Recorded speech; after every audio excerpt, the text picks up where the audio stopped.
అందరి చూపు దేవర మూవీ యొక్క మొదటి రోజు కలెక్షన్స్ ఎంత వసూలు చేస్తాయి అన్న దానిపై ఉన్నింది. సో దానికి పుల్ స్టాప్ పెడుతూ మూవీ టీం అయితే అఫీషియల్ పోస్టర్ అయితే లాంచ్ చేసిందనమాట. ఈ మూవీ మొదటి రోజు 172 కోట్ల వసూలు చేసినట్టుగా గ్రాస్ మార్క్ అందుకున్నట్టుగా అఫీషియల్ పోస్టర్ అయితే లాంచ్ చేశారు.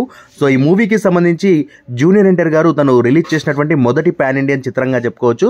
కొరటాల శివ గారు ఈ మూవీలో ఫస్ట్ హాఫ్లో దేవర క్యారెక్టర్ని హ్యాండిల్ చేసినటువంటి విధానం మాత్రం ఎక్సలెంట్ అని అయితే చెప్పుకోవచ్చు. సెకండ్ హాఫ్లో అదే ఊపులో మనకు సెకండ్ హాఫ్ కూడా ఫీల్ వచ్చింటే మాత్రం ఈ మూవీకి సంబంధించి ఇంకా బిగ్గెస్ట్ నంబర్స్ కూడా చూసేవి. డే 1కు సంబంధించి 200 మార్కు కూడా, అంటే 200 కోట్ల మార్కును కూడా టచ్ చేసేదన్నమాట. సో కాస్త స్లైట్లీ సెకండ్ హాఫ్లో డౌన్ అవ్వడం అని కొంతమంది ఒపీనియన్ అయితే ఉంది. కాకపోతే at the end of the day movie అయితే బాగుందనే టాకే స్ప్రెడ్ అవుతూ ఉంది కాబట్టి ఈ వీకెండ్ మంచి నంబర్సే రిపోర్ట్ చేస్తుంది అనమాట. అండ్ అప్ టు దసరా వరకు కూడా తెలుగు ఇండస్ట్రీలో బిగ్గెస్ట్ నంబర్స్ని నమోదు చేసుకుంటూ కలెక్షన్స్ అయితే వసూలు చేసే దిశగా మన దేవర చిత్రం అయితే పరుగులు తీస్తుందని అయితే చెప్పుకోవచ్చు.